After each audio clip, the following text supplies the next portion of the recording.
Hola, ¿cómo están, hermanos? Buenas noches con todos. Le pido que me acompañen con sus Biblias al libro de Jeremías, capítulo 9, versículo 23 al 24.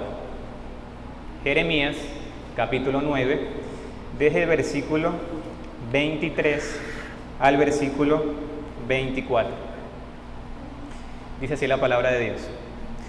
Así dijo Jehová: no se alabe el sabio en su sabiduría, ni en su valentía se alabe el valiente, ni el rico se alabe en sus riquezas. Mas alábese en esto el que se hubiere de alabar, en entenderme y conocerme, que yo soy Jehová, que hago misericordia, juicio y justicia en la tierra, porque estas cosas quiero, dice Jehová. Corrían los primeros siglos de la iglesia cristiana y la iglesia, a pesar de la persecución, fue creciendo en número. Esto ciertamente trajo muchas almas, hermanos, al redil del Señor. Asimismo, grandes hombres de Dios fueron levantados para defender la verdad de Dios, dejada por los apóstoles, los padres de la iglesia, ante aquellos que ciertamente desde el inicio, lamentablemente, pretendían deformar la verdad de Dios. En el siglo IV, hermanos, hubo un hombre llamado Arrio. Este hombre puso en tela de duda la deidad del Señor Jesucristo. Es decir, él puso en duda que Jesús era 100% Dios. Él creía que Jesús ciertamente solamente era un hombre únicamente. Evidentemente, esto ocasionó que los grandes hombres de Dios de la época se reunieran para desmentir al hereje, ciertamente, porque eso era Arrio, un hereje. Se hicieron concilios donde se formularon ciertamente decretos, se formularon declaraciones, credos, pero uno de los más importantes que se formularon ciertamente fue el credo niceno. Este credo afirmaba de una manera clara, de una manera evidente, la deidad del Señor Jesucristo. Y quisiera leerlo. Este credo dice así: creo en un solo Dios, Padre Todopoderoso, Creador del cielo y de la tierra. Creo, Creador del cielo y de la tierra, de todo lo visible y lo invisible.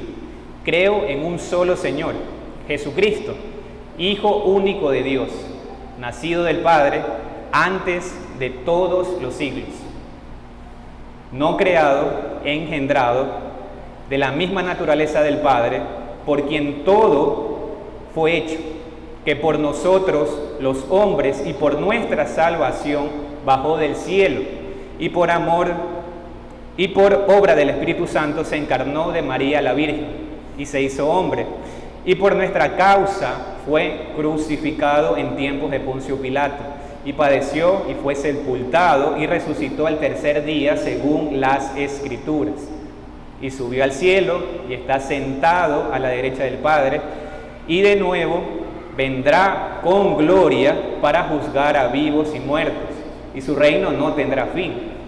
Creo en el Espíritu Santo, Señor y dador de vida, que procede del Padre y del Hijo, que con el Padre y el Hijo recibe una misma adoración y gloria, y que habló por los profetas. Creo en la Iglesia, que es una, santa, universal y apostólica.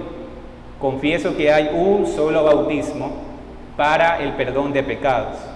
Espero la resurrección de los muertos y la vida del mundo futuro. Amén. Esto fue lo que estos hombres declararon en respuesta a Arrio, que, como dijimos, dijo que Jesucristo no era Dios. Sin duda, hermanos, estos hombres que formularon este credo entendían la importancia de entender y de conocer quién es verdaderamente Dios, pues no dudaron en declarar quién es el Dios a quien la cristiandad adora. No dudaron en ser verdaderamente columna y baluarte de la verdad. Es algo que nosotros debemos procurar ciertamente hacer, aunque esto ciertamente no niega también, hermanos, la realidad de lo complejo que es hablar del ser de Dios, de quién es Él, sus atributos, porque ¿cómo es posible que un ser falible, como somos todos ciertamente nosotros los hombres, podamos de alguna manera explicar algo acerca del ser de Dios? Nadie podría hacerlo tan claramente. Y es que ciertamente cualquier cosa que podamos decir no alcanza a describir la grandeza e inmensidad de nuestro Dios. Pero ciertamente es necesario al día de hoy conocer quién es nuestro Dios, pues existe mucho desconocimiento lamentablemente de quién es Dios, cuando debería ciertamente ser lo contrario, hablándose de una iglesia cristiana. Aunque ciertamente es difícil, hermanos, entender completamente el ser de Dios, al mismo tiempo tenemos la responsabilidad de honrar a Dios, pues somos sus criaturas. Y la única forma de honrarlo, de alabarlo y de glorificar su nombre es conociéndolo a través de lo que Él nos ha revelado de sí mismo en su palabra. El título del sermón del día de hoy, hermanos, como lo tienen en el bosquejo que le fue entregado, es de Dios y la Santa Trinidad, la cual vamos a verlo en 3 puntos. En el primer punto vamos a hablar de los atributos de Dios. En el segundo punto vamos a hablar de las relaciones de Dios con sus criaturas. Tercer punto vamos a hablar de la Trinidad. Y finalmente vamos a dar unas conclusiones y aplicaciones. Antes de esto vamos a orar para que el Señor nos pueda guiar en este tiempo. Amado Señor, Padre, Señor, Creador de todo, Padre, venimos a ti conociendo, Señor, no conociendo, Señor, totalmente nuestras limitaciones, porque somos hombres y nuestro corazón es engañoso, por lo cual, Señor, venimos y te pedimos que nos ilumines con tu Espíritu Santo a poder entender, Señor, tu palabra, Señor, a poder verte a través de lo que el día de hoy se vaya a exponer. Ayuda a mis hermanos que asimismo puedan escucharte, Señor, a través de lo que el día de hoy se vaya a explicar, Señor. Oh Dios, ayúdanos, guíanos en el nombre de tu Santo Hijo, el Señor Jesucristo. Amén. Primer punto, hermanos, los atributos de Dios. Antes de hablar puntualmente de los atributos de Dios, debemos decir que los atributos, la palabra como tal, nos hablan del carácter de una persona, los cuales nos permiten tener un mayor conocimiento, una mayor claridad o una idea de lo que queremos conocer de la persona. Relacionando esta definición con Dios, con el ser de Dios puntualmente, cada uno de esos atributos, cada uno de ellos nos permiten conocer un poco más del carácter de Dios, de lo que Él es en realidad. Debemos decir también, hermanos, que los atributos son Dios y Dios es sus atributos. Esto nos ayudará a comprender la unidad de Dios o el hecho también de que Dios no está comprendido en partes, como una especie quizás de rompecabezas o algo que usted puede armar. Él no puede ser dividido, y me refiero a que puntualmente, por ejemplo, no quiero decir que Dios es 10% amor, 20% ira o 10% misericordia. No, ese no es nuestro Dios. Nuestro Dios es 100% amor, 100% misericordia, 100% bondad. A eso me refiero. Cuando Dios es algo, Él siempre es eso.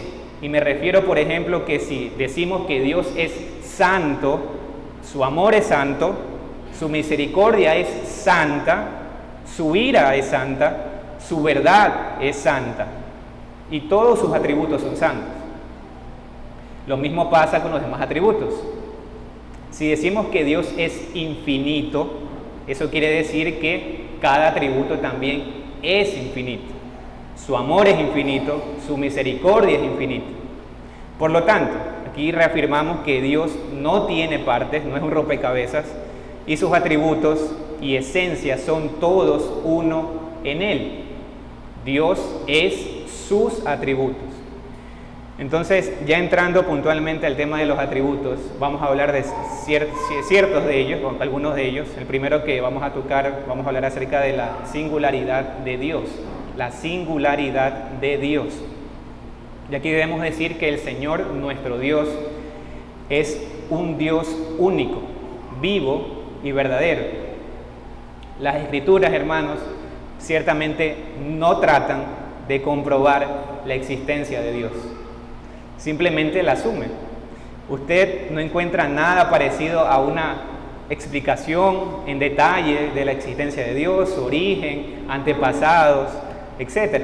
La palabra de Dios simplemente asume la existencia de Dios. Y es lo que vemos, por ejemplo, en Génesis 1:1, que dice que en el principio creó Dios los cielos y la tierra. La misma creación nos revela que hay un Dios. Y como dijimos, la Escritura, en este caso puntual, Génesis 1:1,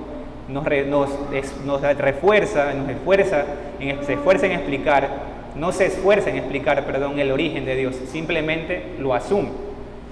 Ahora, debemos decir que en base a este mismo texto, la revelación que nos da la creación mismo, nos ayuda a ver que hay un Dios.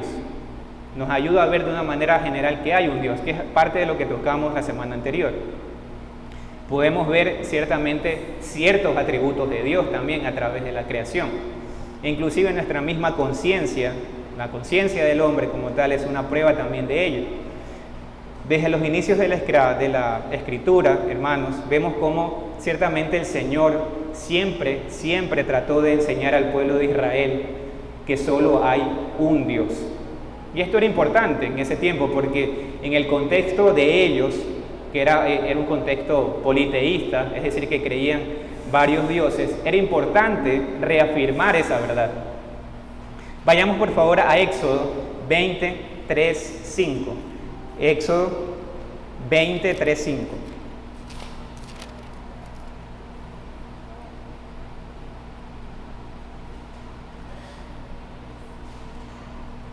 Dice así en la palabra de Dios: no tendrás dioses ajenos delante de mí, no te harás imagen ni ninguna semejanza de lo que esté arriba en el cielo, ni abajo en la tierra, ni en las aguas debajo de la tierra. No te inclinarás a ellas, ni las honrarás, porque yo soy Jehová tu Dios, fuerte, celoso, que visito la maldad de los padres sobre los hijos hasta la tercera y cuarta generación de los que me aborrecen. Vemos aquí como Dios claramente dice que no hay otro Dios fuera de Él. Por lo tanto, solo Él merece adoración. Ahora, esto no era algo que usted solo lo ve en los libros relacionados con el Antiguo Testamento. No es algo que solamente es exclusivo del Antiguo Testamento. En el Nuevo Testamento también vemos esta verdad. Vayamos a 1 Corintios 8, 5-6. 1 Corintios 8, 5-6.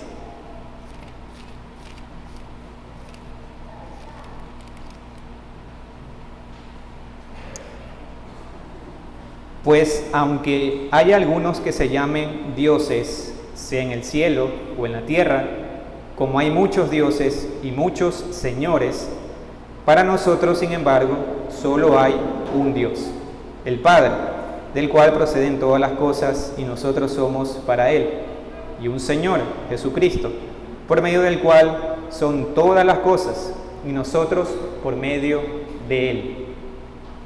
Esta verdad de que Dios es único es lo que conocemos como la singularidad de Dios, la cual enfatiza que solo hay un ser al cual se puede adorar, y ese es nuestro Dios, el cual es único, vivo y verdadero. Hablemos un poco también de la aceidad de Dios, que es parte también de sus atributos, la aceidad de Dios. Y hablando de esto, R.C. Sproul dice lo siguiente: Dios es autoexistente, tiene el poder de ser en y por sí mismo, no depende de nada ni de nadie para su existencia. Y eso básicamente es lo que es la aceidad. Lo repito: Dios es autoexistente, tiene el poder de ser en y por sí mismo, no depende de nada ni de nadie para su existencia. Por eso podemos decir que la subsistencia de Dios está en Él mismo y es de Él mismo, infinito en su ser y perfección. Ese es nuestro Dios. Dios no necesita de nada del universo para ser Dios, y eso nos incluye también a nosotros.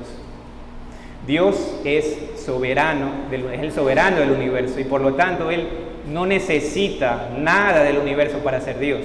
Dios fue glorioso antes de crear todo, y si no existiera nada, seguiría siendo glorioso.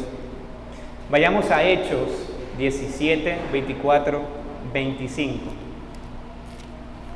Hechos 17, 24, 25.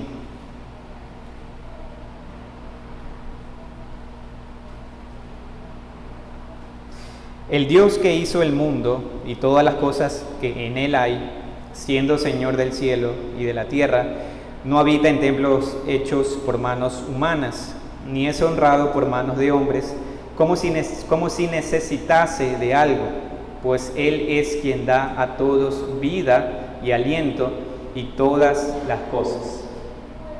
Dios, como dijimos, no depende de nadie. Él tiene vida en sí mismo.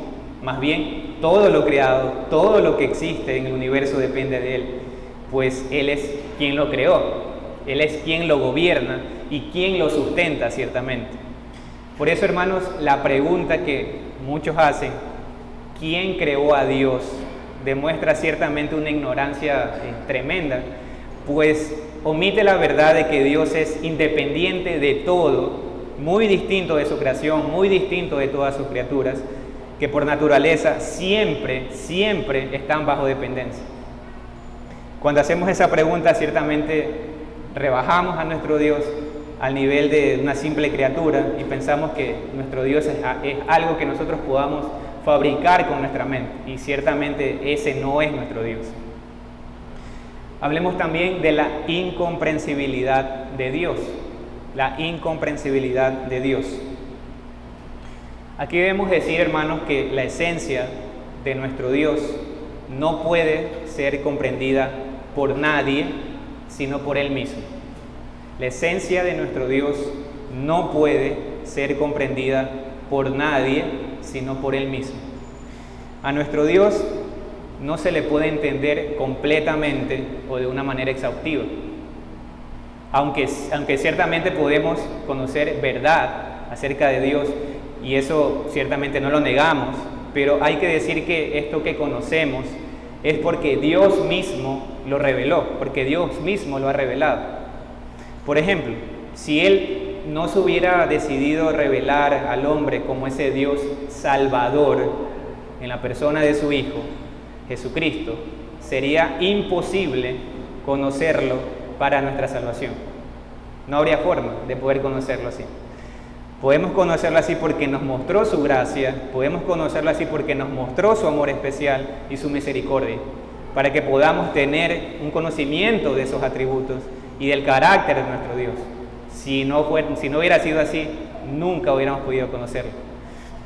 Y es algo que nos dice básicamente Deuteronomio 29, 29, que dice: las cosas secretas pertenecen a Jehová nuestro Dios, mas las reveladas son para nosotros y para nuestros hijos para siempre, para que cumplamos todas las palabras de esta ley. Deuteronomio 29, 29.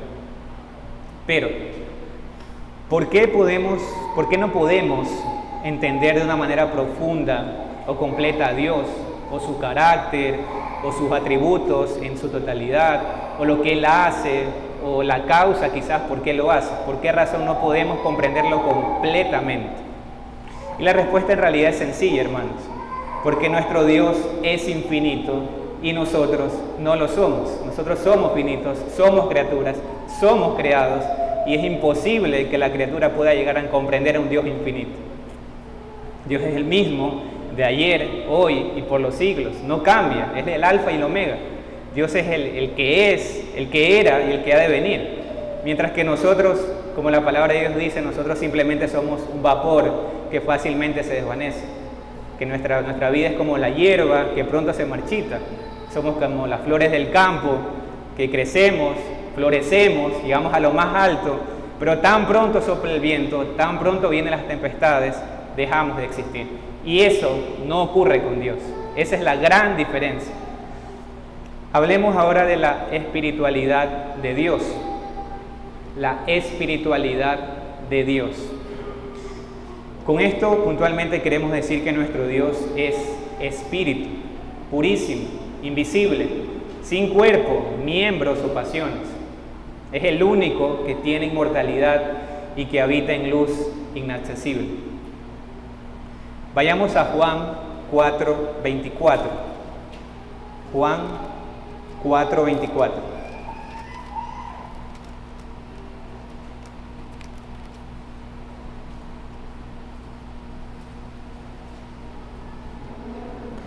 Dios es espíritu y los que le adoran en espíritu y en verdad es necesario que adoren. Dios, como dijimos, no está compuesto por partes, Él es espíritu, por tanto, tratar de formarnos una imagen acerca de Dios es tergiversar la verdad de quién es Dios. De hecho, esta es una prohibición clara de los mismos mandamientos de Dios, donde se nos prohíbe hacer cualquier imagen de Dios o de la creación, pues claramente esto demuestra idolatría. Y es algo de lo que vemos en el libro de Deuteronomio. Deuteronomio 4:15-16 habla acerca de esto y dice: guardad pues mucho vuestras almas, pues ninguna figura visteis el día que Jehová habló con vosotros de en medio del fuego, para que no os corrompáis y hagáis para vosotros escultura, imagen de figura alguna, efigie de varón o hembra. Claramente, hermanos, allí hay una prohibición de hacer una representación de Dios, de lo que estaba ocurriendo en ese momento. Y es también parte de lo que vemos en 1 Deuteronomio 1:17. Vayamos allí. 1 Deuteronomio 1:17.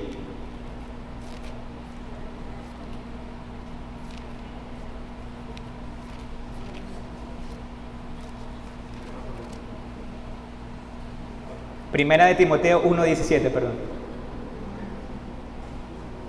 Por tanto, al Rey de los siglos, inmortal, invisible, al único y sabio Dios, sea honor y gloria por los siglos de los siglos. Amén. Dios no tiene dimensiones espaciales, por tanto, esto nos debe llevar ciertamente a concluir que jamás podremos ver la esencia total de nuestro Dios. Pues como Pablo lo dice claramente, Él es invisible, es espíritu. Él no está limitado a las condiciones, al tiempo o cualquier circunstancia que ciertamente a nosotros sí puede limitarnos en un sentido, a diferencia de Dios. Hablando un poco de la soberanía de Dios, que es otro de los atributos de nuestro Dios, la soberanía. Cuando decimos que Dios es soberano, queremos decir que no está sujeto a nadie, ni influenciado tampoco por nadie. Es absolutamente independiente. Dios hace como le place. Nadie absolutamente puede frustrarlo. Nadie puede obstaculizar todo lo que Él ha decretado. Ciertamente lo hará. Todo lo que Él ha planeado lo puede hacer sin necesidad de consultar con alguien, sin necesidad de consultarle a su criatura, pues ciertamente es Dios y lo que Él hace lo hará, no necesita de nada. Hablemos también de la inmutabilidad de Dios, la inmutabilidad de Dios.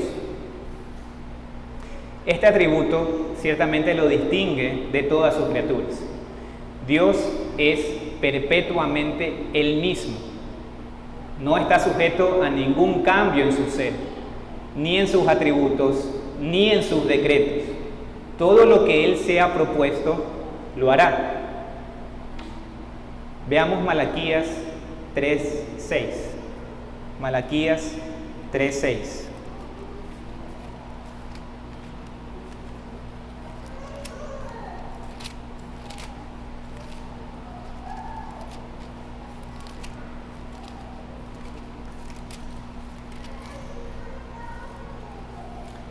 Porque yo, Jehová, no cambio, por esto, hijos de Jacob, no habéis sido consumidos. El mismo hecho, hermanos, de entender que Dios no cambia, eso ciertamente nos ayuda a confiar en Dios y nos ayuda y nos da ciertamente una confianza como creyentes, pues nada de lo que pasa en el universo le puede afectar, pues Él es la causa de todo. Y por tanto, si esto es así, que de hecho lo es, por supuesto, tengo total confianza de poder descansar en Él y de confiar en todo lo que Él hace, todo lo que Él obra, todo lo que acontece en mi vida, es para el bien de mi alma. Hablemos un poco también de la inmensidad de Dios. La inmensidad de Dios.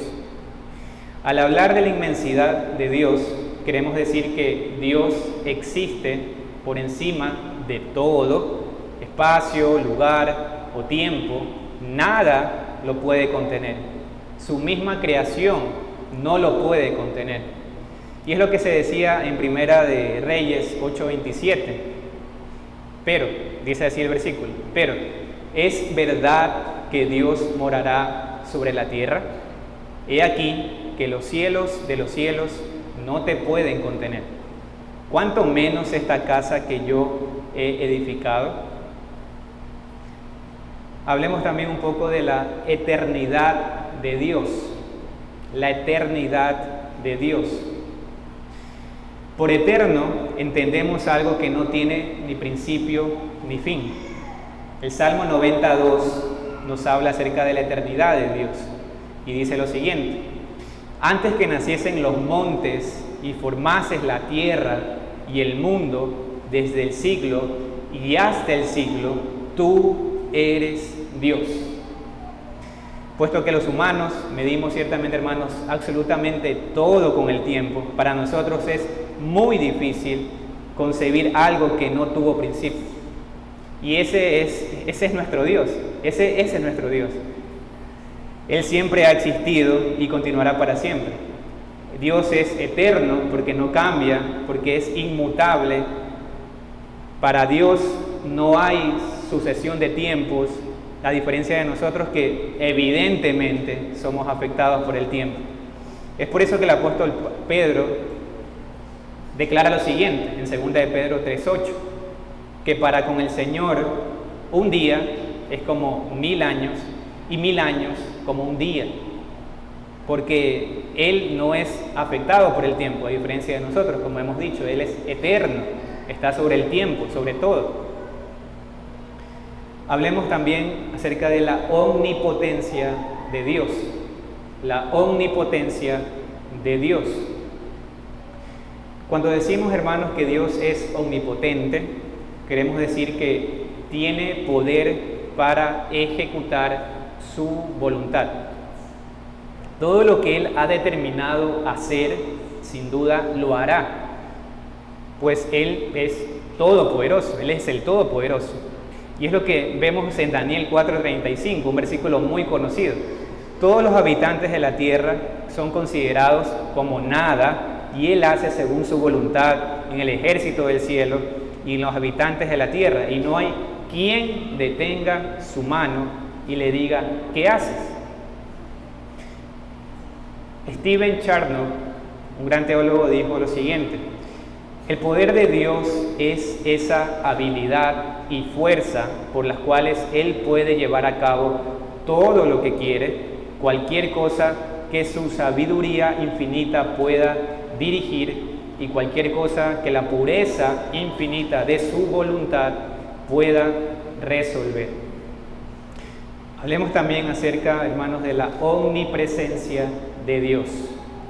La omnipresencia de Dios. Debemos entender también aquí que Dios está presente en todo lugar, pues Él es omnipresente. Eso básicamente quiere decir que Dios es omnipresente, que Él está en todo lugar. Él ocupa cada espacio del universo. Dios no tiene dimensiones espaciales, Él es inmenso y es infinito en su ser. Vayamos a Salmos 139, 7, 10, que nos habla acerca de la omnipresencia de Dios.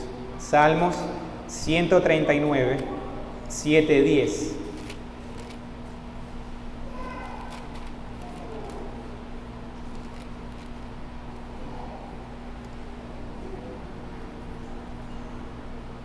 ¿A dónde me iré de tu espíritu? ¿Y a dónde huiré de tu presencia? Si subiere a los cielos, allí estás tú. Y si en el Seol hiciere mi estrado, he aquí, allí tú estás. Si tomare las alas del alba y habitare en el extremo del mar, aún allí me guiará tu mano y me asirá tu diestra. Al decir que Dios es omnipresente, con esto queremos decir que Él está presente en todo lugar de manera completa. No quiere decir que, por ejemplo, aquí hay una pequeña parte de Dios, que en el centro hay otra pequeña parte de Dios, que en el sur hay otra pequeña parte de Dios. No, Él está presente en todo lugar de manera completa y al mismo tiempo, pero siempre actúa de una manera diferente en todos los lugares. ¿Cómo es posible esto? No lo sabemos del todo. ¿Podemos comprenderlo completamente? No, seguramente, pero ese es nuestro Dios. Y la palabra inspirada de Dios claramente afirma ese atributo y esa perfección. Y ese es nuestro Dios, está presente en todo lugar. Hablemos también de la omnisciencia de Dios.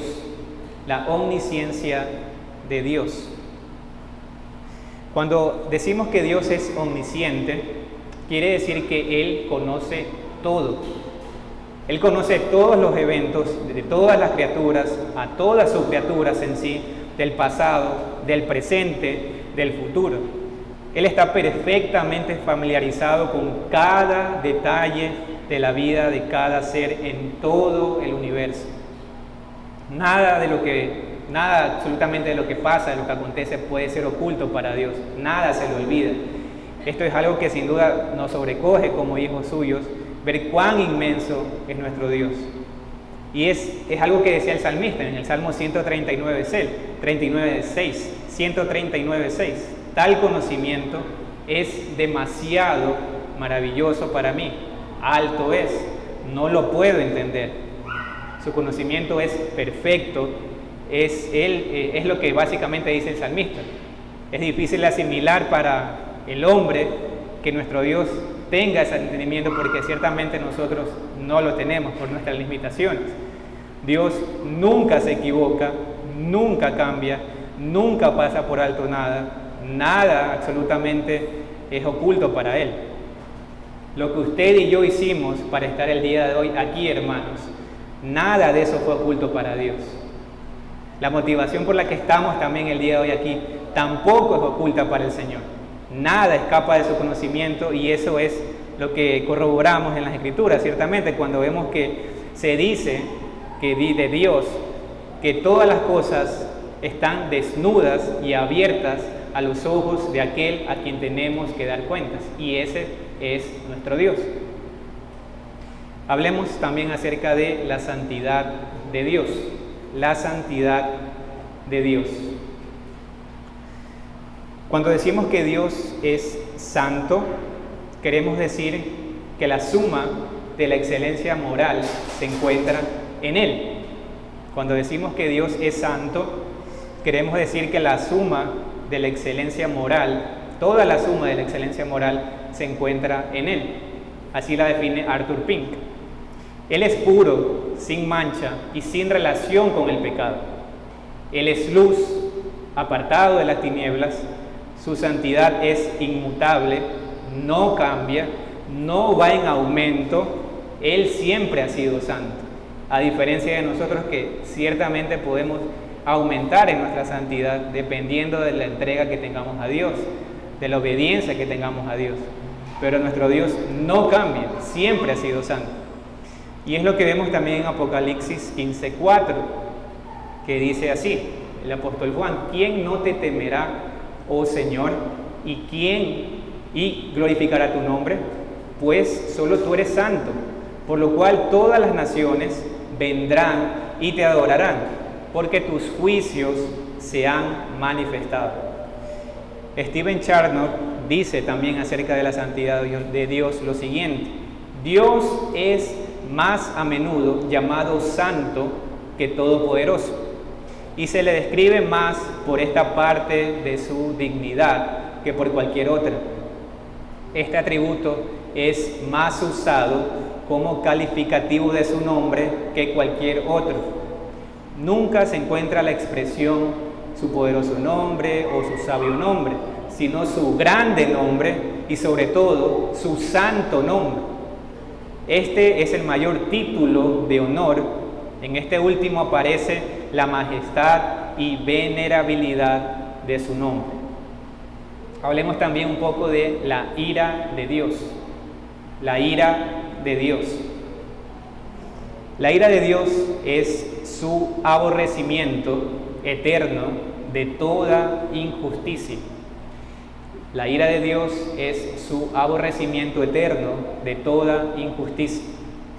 Es el desagrado y la indignación de la divinidad contra el mal. Es la santidad de Dios puesta en acción contra el pecado, pues si nuestro Dios es santo y apartado del pecado, sencillamente Él no puede tener comunión con el pecado. Lo aborrece, porque esto es una muestra de la rebelión de la criatura al gobierno de Dios. Veamos Romanos 1:18. Romanos 1:18.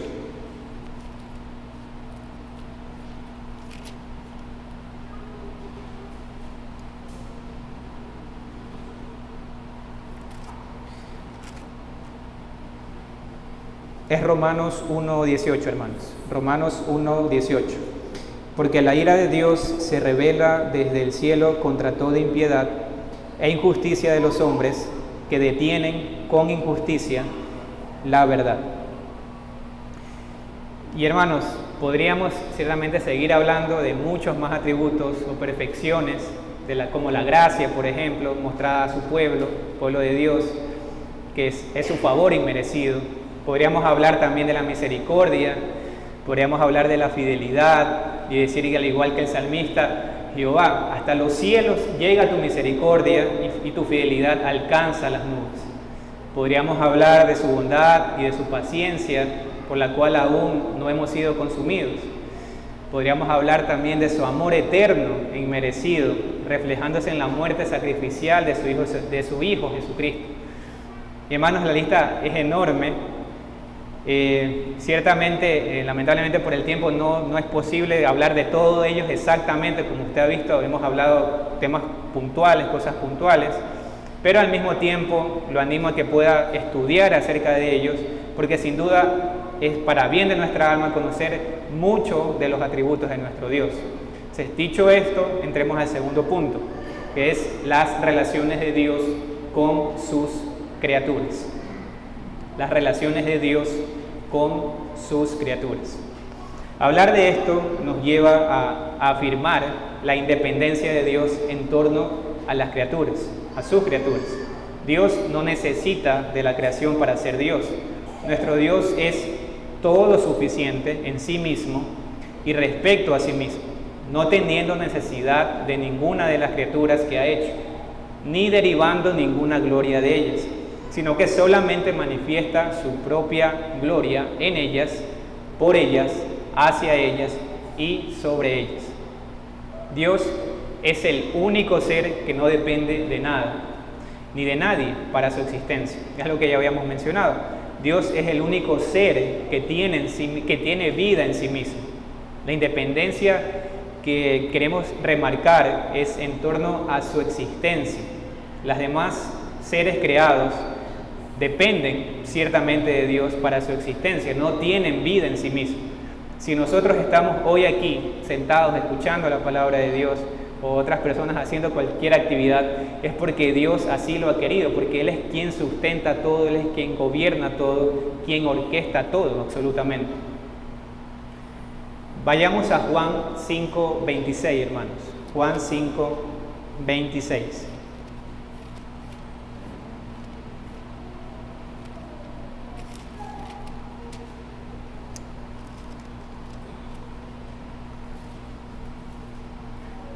Porque como el Padre tiene vida en sí mismo, así también ha dado al Hijo tener vida en sí mismo.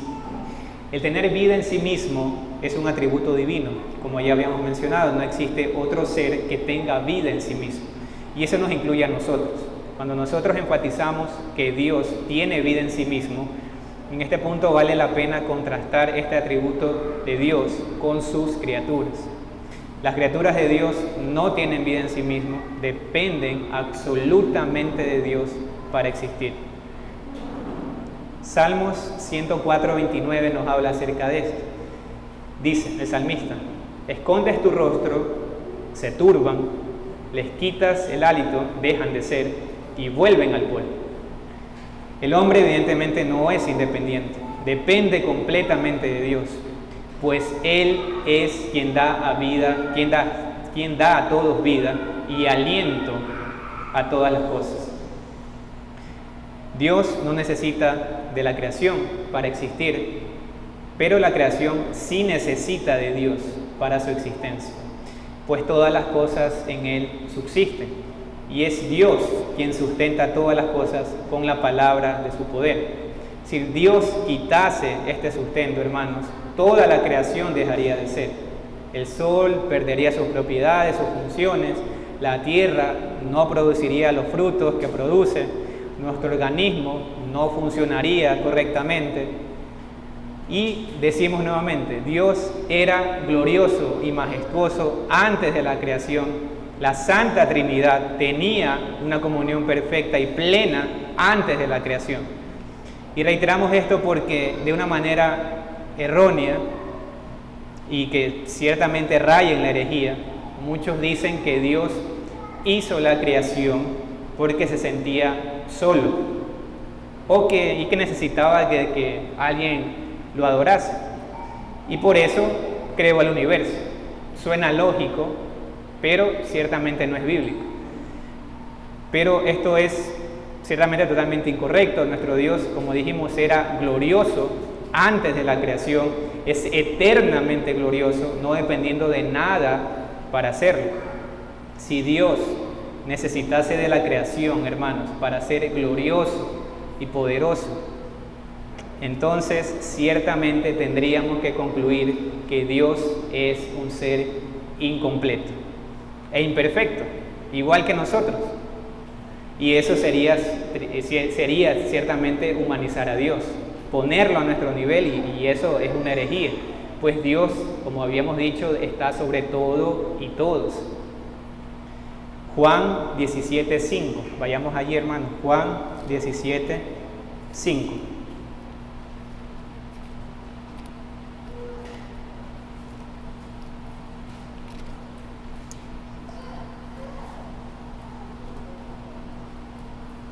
Ahora pues, Padre, glorifícame tú al lado tuyo con aquella gloria que tuve contigo antes que el mundo fuese.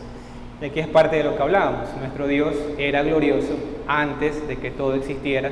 La Santa Trinidad disfrutaba de una comunión plena y perfecta antes de todo lo creado. Dios creó el universo porque le plació hacerlo, no porque necesitaba hacerlo. Como ya habíamos dicho, Dios no creó el universo tampoco porque se sentía solo. Simplemente lo hizo porque quiso hacerlo. La gloria de nuestro Dios, hermanos, jamás se ve afectada por alguna de las acciones de su criatura. Eso también es algo importante que decirlo, porque aunque algunos hombres nieguen a Dios, nieguen la existencia de Dios y blasfemen su nombre, eso jamás disminuye en lo más mínimo la gloria de Dios. Quizás con esta afirmación puede venir a su cabeza una pregunta. Entonces, ¿podemos de alguna manera los hombres glorificar a Dios? Y la respuesta es sí, lo podemos hacer, reflejando sus atributos divinos, los atributos divinos de Dios, obedeciendo sus mandamientos, depositando nuestra fe en Jesucristo. Por eso es que Pablo dice también acerca de esto, en Efesios 5:1-2, sed pues imitadores de Dios como hijos amados y andad en amor, como también Cristo nos amó y se entregó a sí mismo por nosotros, ofrenda y sacrificio a Dios en olor fragante. Entonces, ¿podemos glorificar a Dios? Por supuesto que sí. Podemos hacerlo, y esa obligación especialmente la tiene la iglesia al hacerlo, pero no es algo exclusivo, no es algo único solo para la iglesia. En realidad es algo que todos los hombres deben hacerlo, pues fuimos creados a la imagen de Dios y debemos de reflejar su gloria. Nunca olvidemos que toda la creación, absolutamente toda la creación fue creada para proclamar la gloria de Dios. Ese fue el objetivo. Es lo que justamente dice el apóstol Pablo en Romanos 11:36, porque de Él y por Él y para Él son todas las cosas. A Él sea la gloria por los siglos. Y también es algo de lo que Juan menciona en Apocalipsis 4:11. Señor, digno eres de recibir la gloria y la honra y el poder, porque tú creaste todas las cosas y por tu voluntad existen y fueron creadas. Hablemos un poco, hermanos, de su conocimiento absoluto de Dios, de sus criaturas. Hechos 17:28 menciona algo de esto y dice Hechos 17:28, porque en Él vivimos y nos movemos y somos. Hechos 17:28. Tenemos un Dios, hermanos, que controla el universo. Y en este universo donde todas sus criaturas dependen de Él ciertamente para existir, como ya hemos dicho. En este universo habrá algo que Dios no conozca en torno a su creación. ¿Hay algo que el hombre pueda ocultarle a Dios? Es imposible. Todas las cosas están desnudas y abiertas a sus ojos. Su conocimiento es infinito, infalible e independiente de la criatura. De modo que para Él no hay ninguna cosa contingente o incierta. No hay nada que coja por sorpresa a Dios. Nada, absolutamente. Es imposible en un universo que es controlado por Él, pues Él sostiene todo, en Él vivimos y nos movemos y somos. Vayamos a Isaías 46, del 9 al 11. Isaías 46, del 9 al 11.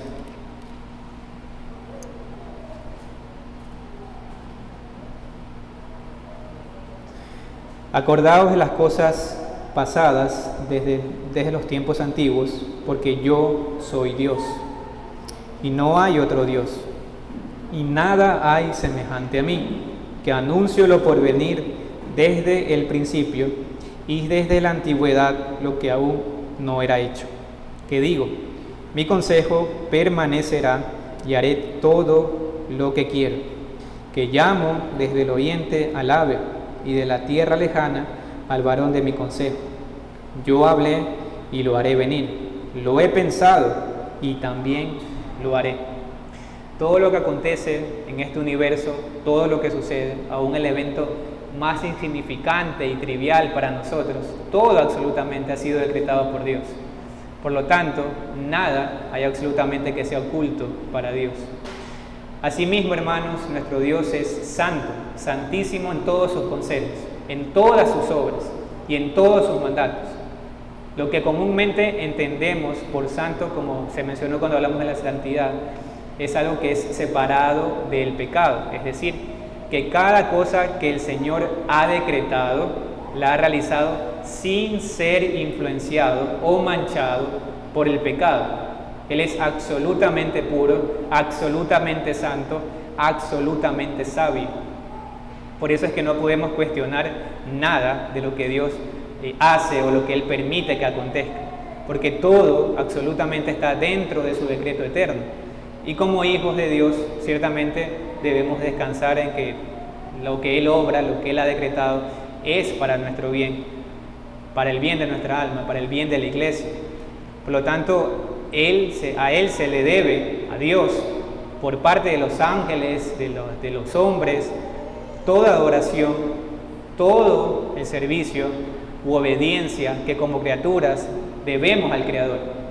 y cualquier cosa adicional que a Él le plazca demandar de nosotros.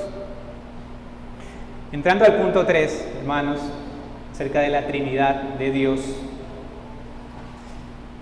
Antes de abarcar este tema, debemos decir algo que es vital para hablar de la Trinidad. Debemos establecer como base que la doctrina de la Trinidad es un misterio. Nuestra finitud, nuestras limitaciones, no pueden abarcar ciertamente la inmensidad y esencia de Dios. Por eso cuando nos acercamos a estudiar la doctrina de la Trinidad, debemos acercarnos teniendo presente que no podremos entenderla completamente, porque es un misterio. Por eso debemos de tratar de razonarla, por decirlo de alguna manera, o explicar este misterio, porque podemos caer en la herejía, como muchos ya han caído en la historia. Nosotros solo podemos expresar, declarar lo que la Escritura enseña, pero nunca vamos a entender plenamente, completamente el misterio de la doctrina de la Trinidad. Teniendo esto claro, empecemos entonces explicando la unidad de las tres personas de la Trinidad. En este ser divino e infinito, en Dios, hay tres subsistencias o personas: el Padre, el Hijo y el Espíritu Santo. Cuando nosotros revisamos, hermanos, el Antiguo Testamento y también el Nuevo Testamento, podemos ver una confesión de quién es nuestro Dios. Y esto lo vemos, por ejemplo, en Deuteronomio 6:4, cuando se dice al pueblo de Israel: oye Israel, Jehová nuestro Dios, Jehová uno es. Aquí podemos ver claramente la declaración de que existe solamente un Dios. Y por lo tanto, cualquier otro que se haga llamar Dios, ciertamente es un Dios falso. Son ídolos que el hombre crea a su imagen. Y porque sabemos ciertamente que un ídolo nada es en el mundo y que no hay más que un Dios. Ahora, es claro que con la venida del Señor Jesucristo a este mundo y con el derramamiento del Espíritu Santo, la afirmación de Dios como Trinidad se hace mucho más evidente. Y esto lo vemos, por ejemplo, en Mateo 3, 16 y 17. Vayamos a Mateo 3, 16, 17.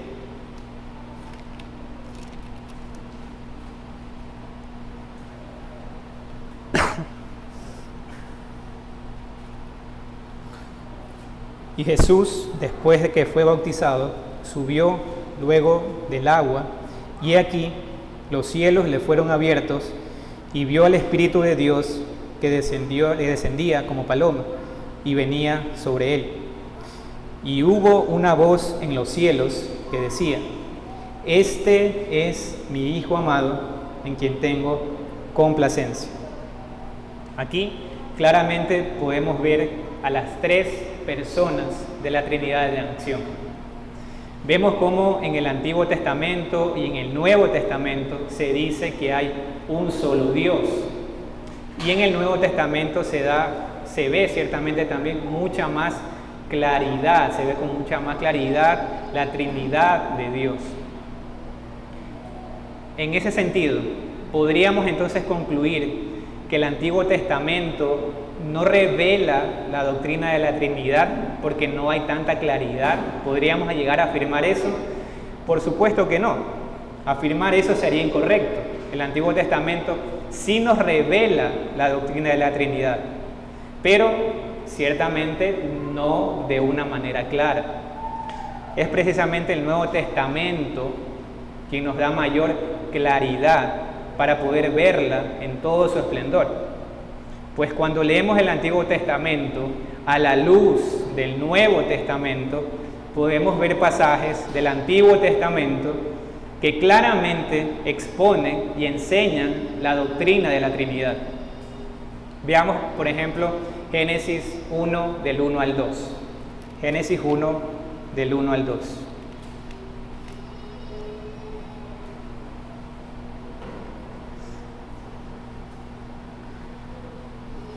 En el principio creó Dios los cielos y la tierra estaba desordenada y vacía, y las tinieblas estaban sobre la faz del abismo, y el Espíritu de Dios se movía sobre la faz de las aguas.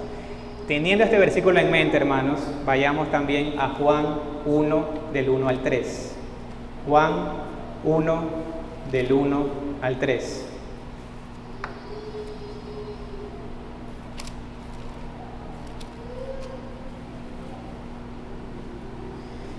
Dice así: en el principio era el Verbo, y el Verbo era con Dios, y el Verbo era Dios. Este era en el principio con Dios. Todas las cosas por Él fueron hechas, y sin Él nada de lo que ha sido hecho fue hecho. Si usted se fija bien, hermano, claramente podemos ver en Génesis cómo Dios Padre y su Santo Espíritu están en la creación. Pero Juan, el libro de Juan, el Evangelio de Juan, nos ayuda a tener un panorama más amplio y ver también a nuestro Señor Jesucristo en esa creación. Claramente vemos que el Señor estuvo también en ese momento. Y mucho más que eso, entendemos que estas tres personas, la bendita Trinidad, siempre han existido, nunca han dejado de ser. Son los creadores de todo, y todo lo que hacen, lo hacen para su propia gloria. Y además podemos ver también que ya gozaban de esa comunión plena desde antes de todo lo creado. Y esto, hermanos, sin tocar referencias mucho más claras, donde se habla también de una pluralidad en el Antiguo Testamento. Por ejemplo, el pasaje de Génesis 11, 5, 7 nos habla de eso. También Génesis 1, 26 nos habla de una pluralidad que, a la luz de la doctrina de la Trinidad registrada más plenamente en el Nuevo Testamento, tienen mucha más luz para nosotros. Y esto también sin hablar de muchas referencias a las apariciones del ángel de Jehová. En la mayoría de los casos es una referencia directa a Dios. Por eso, al tener esta claridad, no debería ser sorpresa ver referencias directas a la Trinidad en el Nuevo Testamento, pues era algo que se venía anunciando desde el Antiguo Testamento. Por ejemplo, vayamos a Mateo 28, 19.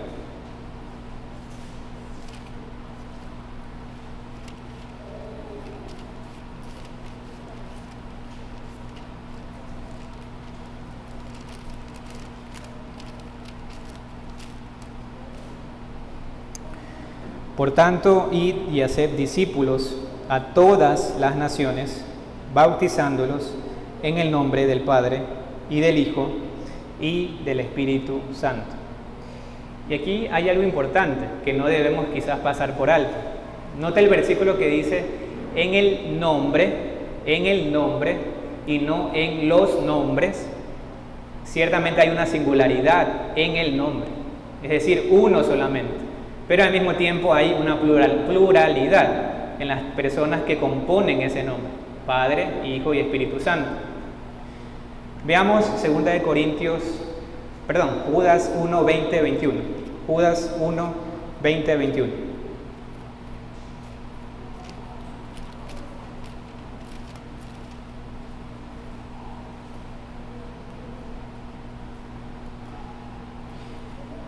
Pero vosotros, amados, edificándoos sobre vuestra santísima fe, orando en el Espíritu Santo, conservaos en el amor de Dios, esperando la misericordia de nuestro Señor Jesucristo para vida eterna.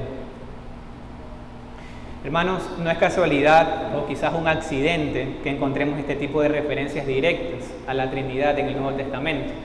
Hay que decir algo que es importante. Nunca en toda la historia de la Iglesia se ha puesto en duda la divinidad o la deidad del Padre, que es decir, que el Padre es plenamente Dios. Pero sí se ha puesto en duda la divinidad del Hijo, que era algo de lo que mencionábamos al inicio, cuando hablamos de Arrio, que era un hombre que puso en duda la divinidad del Señor Jesucristo. Y evidentemente estas dudas no es algo que es respaldado por la palabra de Dios, pues ella afirma claramente que el Hijo es completamente Dios. Y para ver un breve ejemplo, vayamos a Juan 1.13. Juan 1.13. Juan 1.3.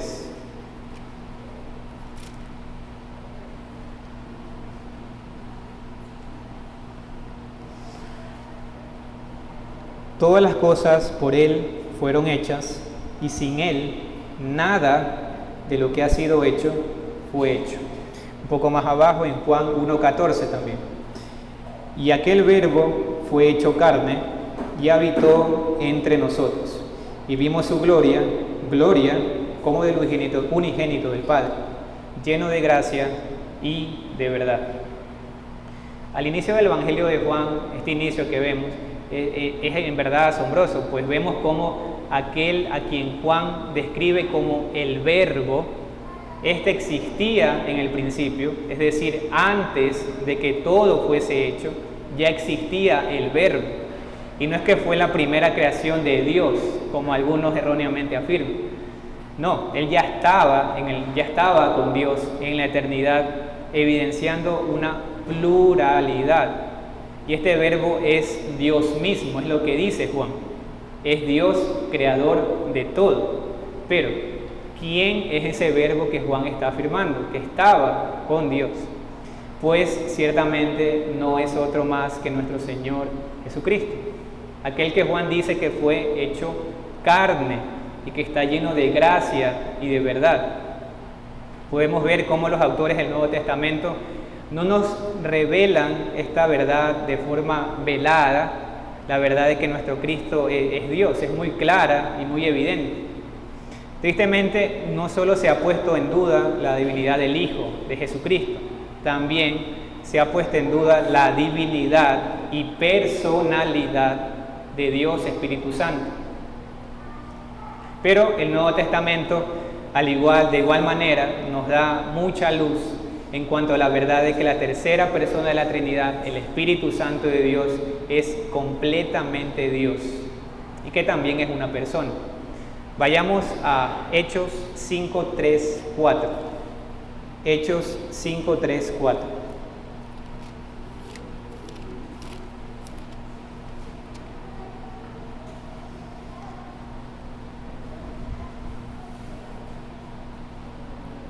Y dijo Pedro: Ananías, ¿por qué llenó Satanás tu corazón para que mintieses al Espíritu Santo y sustrajeses del precio de la heredad? Reteniéndola, ¿no se te quedaba a ti? Y vendida, ¿no estaba en tu poder?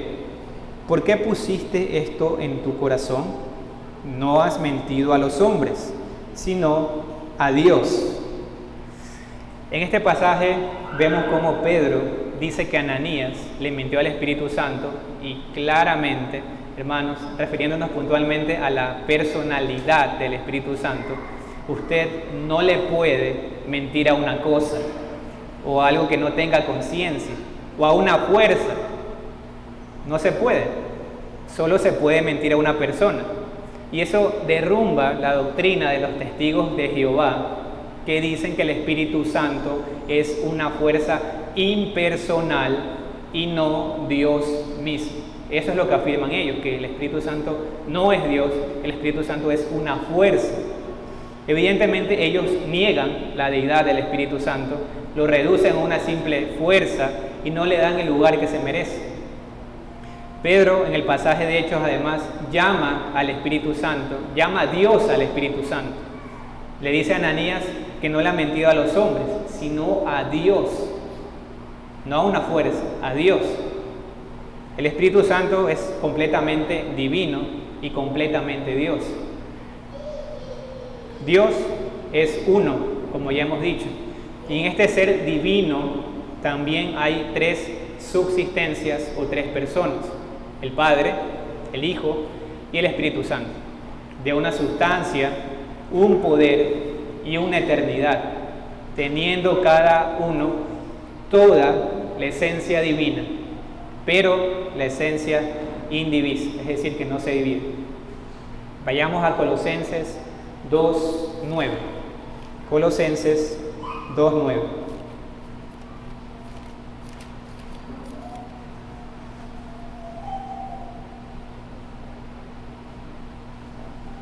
Porque en Él habita corporalmente toda la plenitud de la deidad.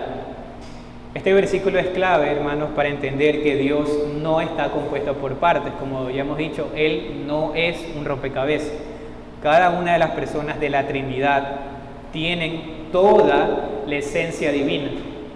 No es que el Padre tiene una parte de la esencia divina, que el Hijo tiene otra parte de la esencia divina y el Espíritu Santo tiene otra parte de la esencia divina. No, no es así. Pablo dice en el versículo que en Jesucristo, hablando de la segunda persona de la Trinidad, habita corporalmente toda la plenitud de la deidad. No una parte de lo que es Dios, no un 33% de lo que es Dios, completamente. Las tres personas que componen la Trinidad son plenamente Dios. Por eso es que el Señor Jesucristo puede afirmar: yo y el Padre uno somos. Claramente, porque son una sola esencia. Y esto revela que la esencia de Dios es indivisible, es decir, que no se puede dividir. Veamos también Juan 14, del 8 al 11. Juan 14, del 8 al 11.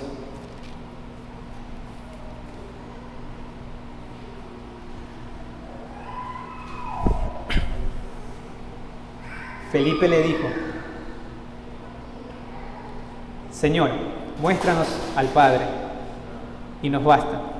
Jesús le dijo: ¿tanto tiempo hace que estoy con vosotros y no me has conocido, Felipe? El que me ha visto a mí, ha visto al Padre. ¿Cómo pues dices tú, muéstranos al Padre? ¿No crees que yo soy en el Padre y el Padre en mí? Las palabras que yo os hablo, no las hablo por mi propia cuenta, sino que el Padre que mora en mí, Él hace las obras. Creedme que yo soy en el Padre y el Padre en mí. De otra manera, creedme por las mismas obras. Entonces, hermanos, afirmamos la pluralidad del ser divino de Dios, pero al mismo tiempo afirmamos que tanto Dios el Padre, Dios el Hijo y Dios el Espíritu Santo son uno en esencia. Son uno en esencia. ¿Qué es lo que exactamente está manifestando el pasaje que hemos leído? Que nuestro Señor Jesucristo, cuando Felipe le dijo: muéstranos al Padre, podemos ver claramente cómo el Señor Jesucristo afirma ser de una misma esencia del Padre. No es que sea una esencia distinta al Padre, es una sola esencia. Y nuevamente la pregunta que hemos hecho: ¿podemos entender completamente este misterio? No lo suficiente, porque es un misterio de Dios. Por eso dijimos al inicio del punto que estamos tratando ahora de la Trinidad, que podemos simplemente declarar lo que dice la palabra de Dios acerca de este misterio de la Trinidad, porque ciertamente ningún hombre puede entenderlo completamente. Ahora una pregunta importante: ¿por qué sería importante confesar la pluralidad y la unidad de Dios?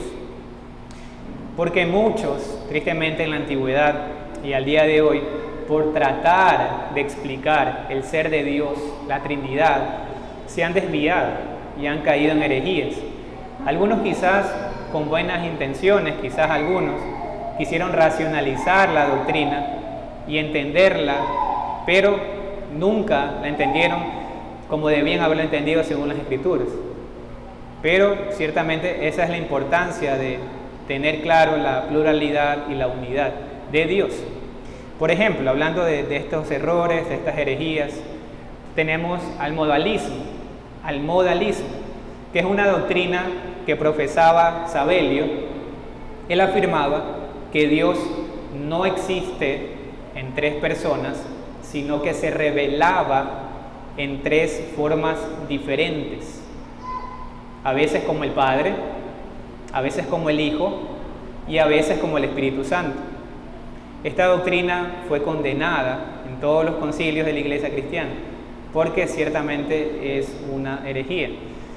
Y usted dirá, pero seguramente esto ya quedó en el pasado, quizás al día de hoy nadie cree en esta doctrina, pero lamentablemente tengo que decirle que no.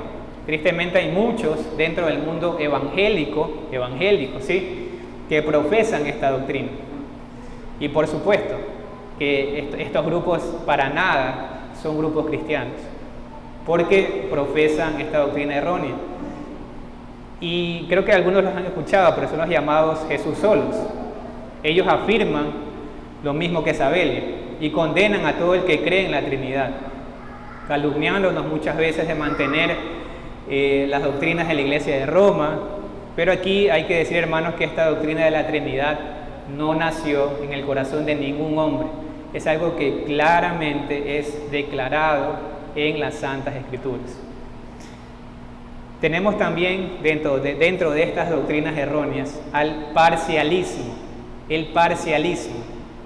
Esta doctrina dice que el Padre y el Hijo y el Espíritu Santo no son tres personas distintas de Dios, sino que cada uno es una parte de Dios.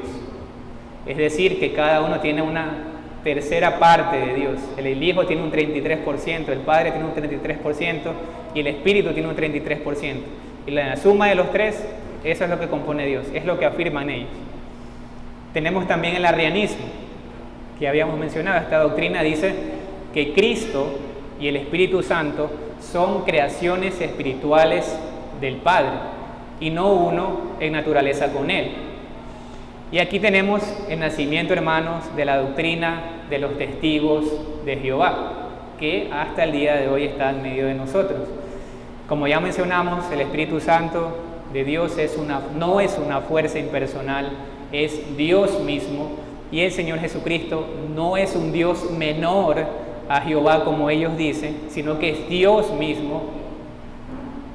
Y aquí, hermanos, hay que tener cuidado, porque podemos llegar a estas doctrinas erróneas, heréticas, simplemente por tratar de darle lógica o sentido a lo que es un misterio de Dios. Tengamos claro algo: si nosotros pudiéramos encajar a Dios en nuestra conciencia, en nuestra ciencia, nuestro entendimiento, simplemente Dios ya no sería Dios. Eso precisamente es lo que lo hace Dios. Entonces, a manera de resumen a lo que hemos visto hasta ahora puntualmente de esto, tenemos que decir que Dios existe en tres personas. Cada persona es plenamente Dios. Y finalmente podemos decir que Dios es uno en esencia. Repito, Dios es tres personas, existen tres personas. Cada persona es plenamente Dios. Y finalmente podemos decir también que Dios es uno en esencia. Ahora, ¿cómo podemos distinguir a cada una de las personas de la Trinidad? ¿Cómo se lo podría hacer? Después, hermanos, de enfatizar la igualdad de las personas en esencia, en divinidad, en poder y gloria del Padre, del Hijo y del Espíritu Santo, ahora también debemos declarar en cuanto a sus personas eternamente, que en cuanto a sus personas eternamente se han relacionado como el Padre, como el Hijo y como el Espíritu Santo. Por eso decimos que el Padre no es de nadie, ni por generación, ni por procesión. El Hijo es engendrado eternamente del Padre y el Espíritu Santo procede del Padre y del Hijo. Todos ellos son infinitos, sin principio, y por tanto son un solo Dios, que no ha de ser dividido en naturaleza y ser, sino distinguido por varias propiedades relativas peculiares y relaciones personales. El Padre, hermanos, siempre ha sido eternamente el Padre. El Hijo eternamente ha sido el Hijo. El Espíritu Santo eternamente ha sido el Espíritu Santo. Y los tres han vivido en una relación perfecta por la eternidad.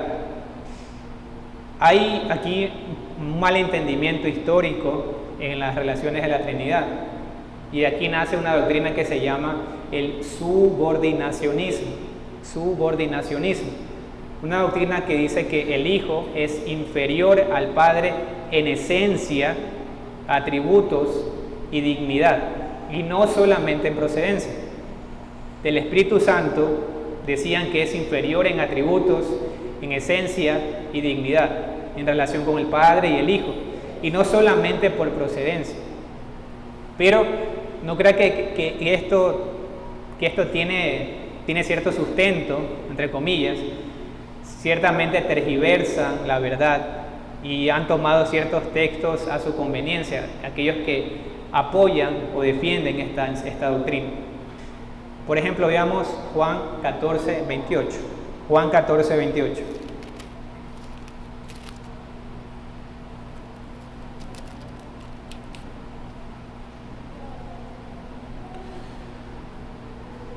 Habéis oído que yo os he dicho, voy y vengo a vosotros, si me amareis y os habríais regocijado, porque he dicho que voy al Padre, porque el Padre mayor es que yo.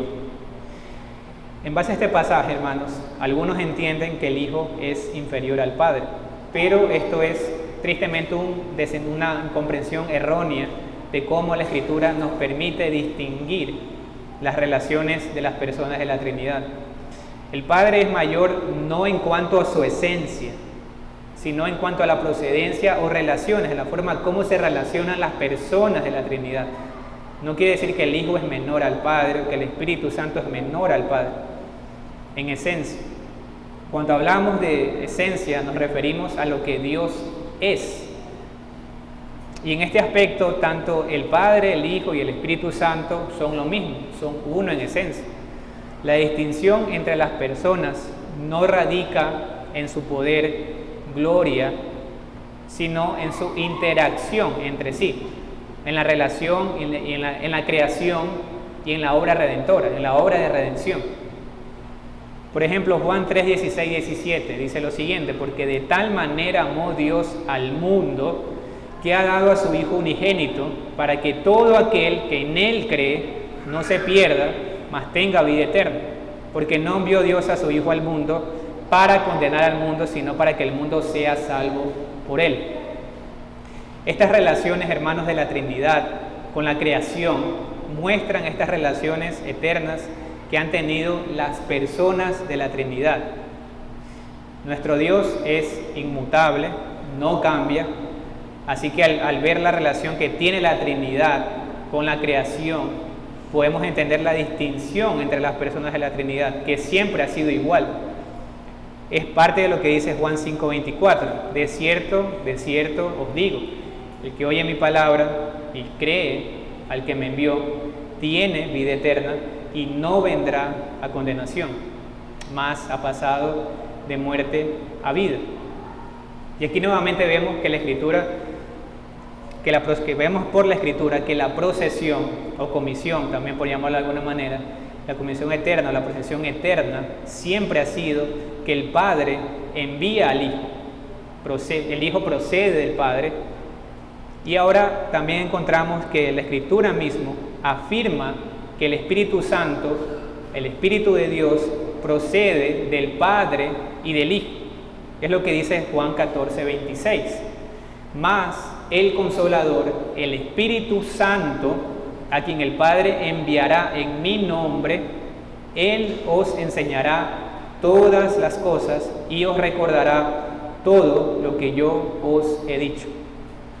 Aquí vemos que el Espíritu Santo procede del Padre, pero el mismo Evangelio, un poco más adelante, el mismo Evangelio de Juan, dice lo siguiente, Juan 16, 7. Pero yo os digo la verdad, os conviene que yo me vaya, porque si no me fuere, el Consolador no vendría a vosotros, mas si me fuere, os lo enviaré. Y aquí podemos ver que el Espíritu Santo no solo procede del Padre, sino también del Hijo, de la segunda persona de la Trinidad. Gracias a las relaciones en torno a la creación y la redención, es que podemos entender algo como las relaciones de cómo son las relaciones de la Trinidad de Dios. Y esto comúnmente se lo llama subordinación económica. Subordinación económica. Entiéndase por económica el ordenamiento de actividades. Ordenamiento de actividades. Y la subordinación económica, hablemos en torno a la creación, es decir, las relaciones trinas, las relaciones de la Trinidad en torno a la creación, en torno a lo creado. Vayamos a Génesis 1:3. Génesis 1:3.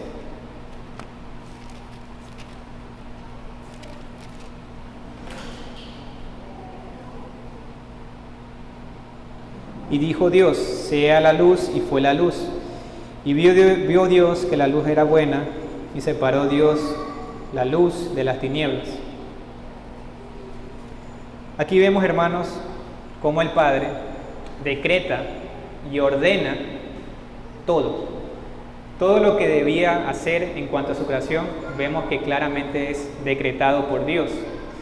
Juan 1:3, pasaje que ya habíamos leído, dice lo siguiente: todas las cosas por Él fueron hechas, y sin Él nada de lo que ha sido hecho fue hecho. Y aquí se está refiriendo puntualmente al Verbo, a la segunda persona de la Trinidad, al Señor Jesucristo. Y aquí vemos cómo el Hijo realiza esos decretos creativos de Dios, es decir, los ejecuta.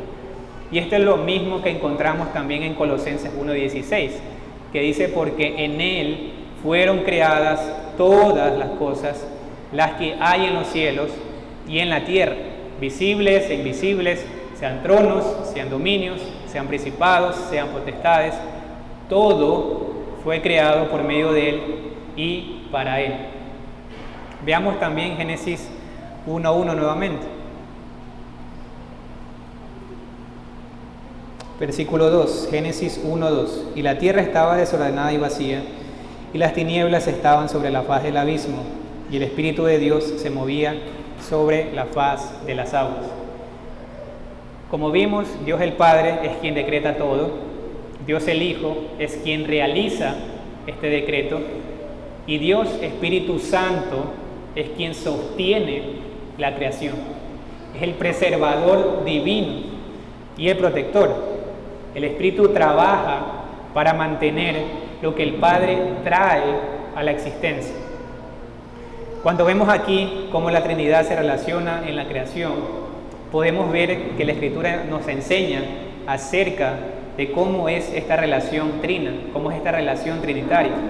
El Padre, como ya hemos dicho, siempre ha sido el Padre, el Hijo siempre ha sido el Hijo, y el Espíritu Santo siempre ha sido el Espíritu Santo.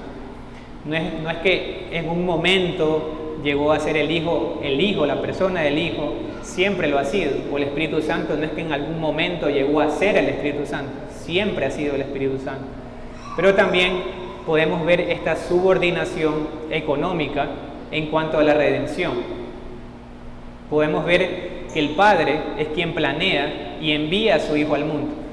Gálatas 4:4 dice: pero cuando vino el cumplimiento del tiempo, Dios, refiriéndose al Padre, envió a su Hijo, nacido de mujer y nacido bajo la ley. En relación a esta economía de la redención, el Hijo obedece al Padre y realiza la redención por nosotros. Y esto lo vemos también en Juan 6:38. Porque he descendido del cielo no para hacer mi voluntad, sino la voluntad del que me envió. En torno a la redención, el Espíritu Santo nos da vida espiritual. Es lo que dice Juan 3:5-6. Respondió Jesús: de cierto te digo, que el que no naciere de agua y del Espíritu no puede entrar en el reino de Dios. Lo que es nacido de la carne, carne es, y lo que es nacido del Espíritu, Espíritu es. El Espíritu Santo aplica la obra realizada por Jesucristo, la misma que fue decretada y planeada por Dios el Padre. Pero también el Espíritu Santo nos santifica, que es parte de su obra. Romanos 8:13 afirma lo siguiente: porque si vivís conforme a la carne, moriréis, mas si por el Espíritu hacéis morir las obras de la carne, viviréis. Es parte de la obra que hace el Espíritu Santo, santificarnos, santificar a la iglesia de Dios. Podemos ver entonces, hermanos, que en torno a la relación de la Trinidad, en lo relacionado a la creación y la redención, la Escritura nos deja ver una distinción entre las personas de la Trinidad. La distinción no radica en su valor, no radica en su naturaleza, no radica en su gloria o cualquier otra excelencia de Dios, sino en su interacción entre ellos y con el mundo y en la obra redentora, que es lo que hemos hablado. No en esencia, no hay distinción en esencia, son uno en esencia. Finalmente, hermanos, quisiera dar unas conclusiones. Esta doctrina de la Trinidad es el fundamento de toda nuestra comunión con Dios y nuestra consoladora dependencia de Él. Cada vez que aprendemos en nuestro Dios, lo podemos adorar ciertamente de mejor manera, de una manera que surge de la verdad y no como nosotros pensamos que debemos relacionarnos con Dios. La doctrina de la Trinidad es una doctrina que no es solo para nuestra mente, para nuestro intelecto, sino también para nuestra alma, para el bien de nuestra alma, para adorar a Dios de la manera correcta. Y tendríamos que decir aquí entonces que no adoramos a Dios de una manera correcta a menos que lo adoremos en Trinidad, porque así es como Él se ha revelado. No se ha revelado como un Dios unitario solamente, sino como un Dios trinitario, Padre, Hijo y Espíritu Santo.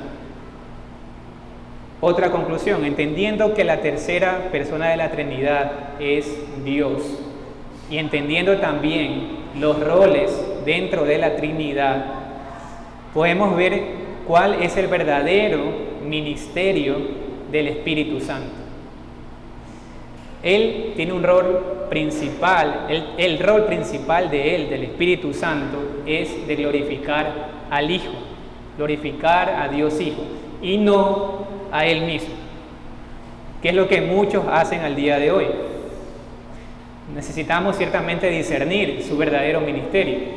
No tenemos el derecho, por decirlo de alguna manera, de decir que el Espíritu Santo hace cosas que evidentemente no hace, y me refiero directamente a aquellos que se toman el nombre del Espíritu Santo para decir que los hace decir cosas que Él no ha dicho o palabras inentendibles, o aquellos que aseguran recibir revelaciones, o aquellos que de alguna manera soberbia pueden decir que en una noche, en una hora exacta, el Espíritu actuará como ellos lo ordenan, sanando o haciendo milagros, o que la gente haga cosas ciertamente no correctas. El Espíritu Santo, hermanos, es también el único vicario de Cristo en la tierra, el único representante de Cristo en la tierra. Por tanto, ningún hombre tiene el derecho de tomar el rol que solo le corresponde al Espíritu de Dios. Y digo esto porque este título de vicario de Cristo es tomado por el obispo de Roma, por el Papa de la Iglesia de Roma. Él es quien Él es quien nos inicia a nosotros en la vida cristiana, el Espíritu Santo. Él es quien nos sustenta, quien nos santifica, quien nos ilumina para ver las Escrituras con claridad. Ese es su obrar, es lo que Él hace, ese es su ministerio. Y ni usted, ni yo, ni nadie ciertamente tiene el derecho de tomar lo que a Él le corresponde, como tomar el nombre de vicario de Cristo, y tampoco de falsificar solo lo que Él puede hacer. Y el Señor, refiriéndose al Espíritu Santo, dijo, Él mismo, Señor Jesucristo, Él me glorificará porque tomará de lo mío. Él me glorificará porque tomará de lo mío y os lo hará saber. Juan 6:14. Ese es el ministerio del Espíritu Santo, glorificar al Hijo.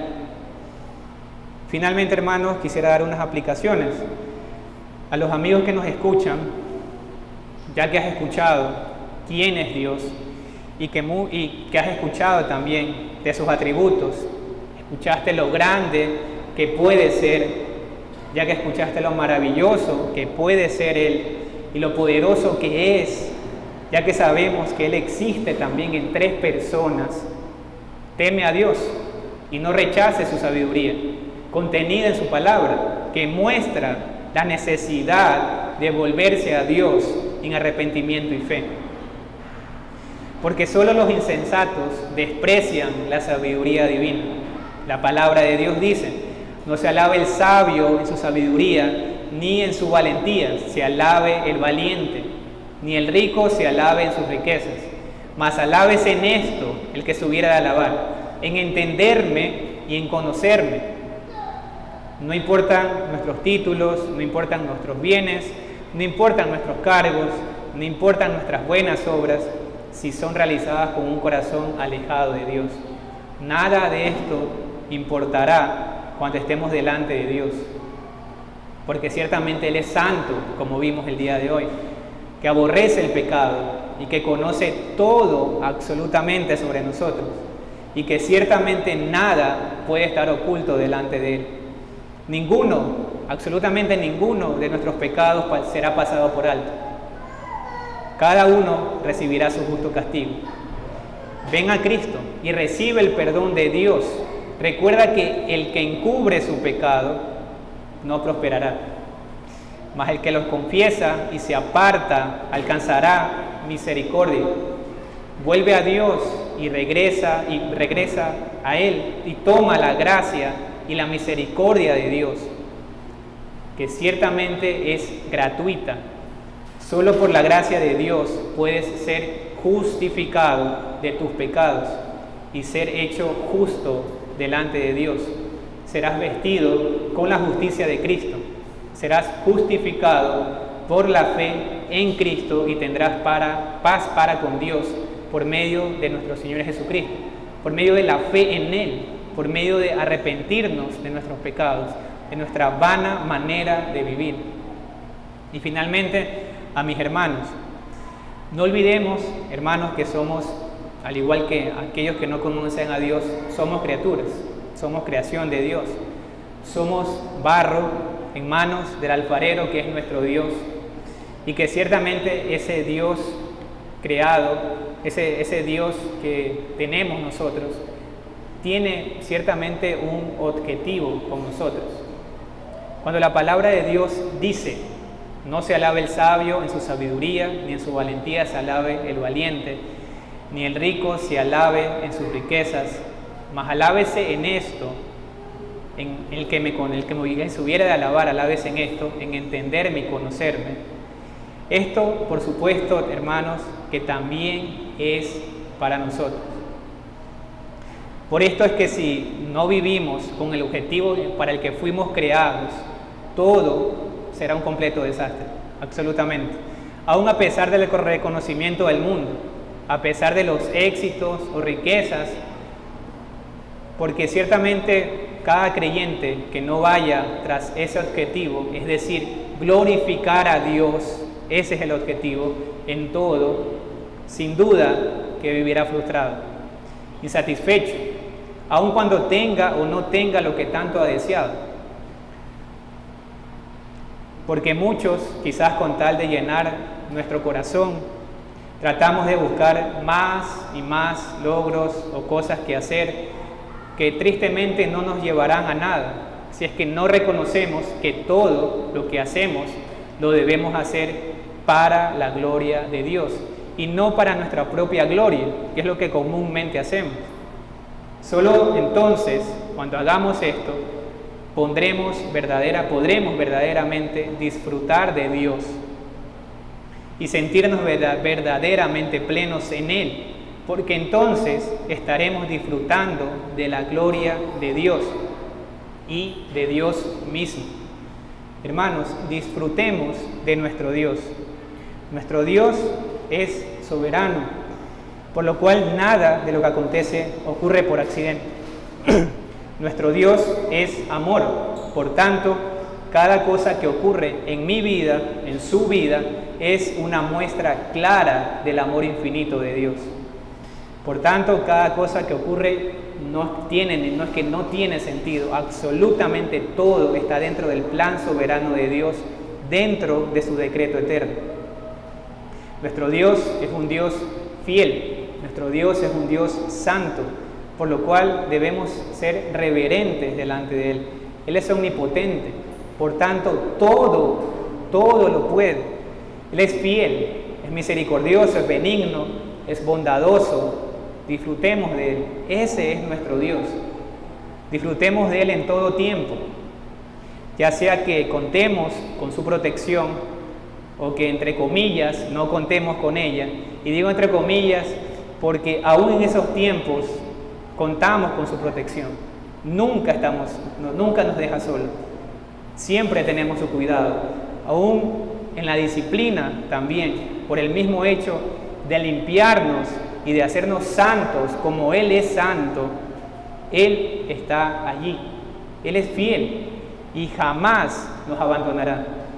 Por tanto, como dice la palabra de Dios, el que comenzó la buena obra en nosotros, la perfeccionará hasta el día de Jesucristo. Por tanto, hermanos, ese es nuestro Dios. Ese es el Dios que alabamos, ese es el Dios que la iglesia y la cristiandad adora. Regocijémonos en Él, disfrutemos de Él para siempre. Que el Señor bendiga su palabra. Amén.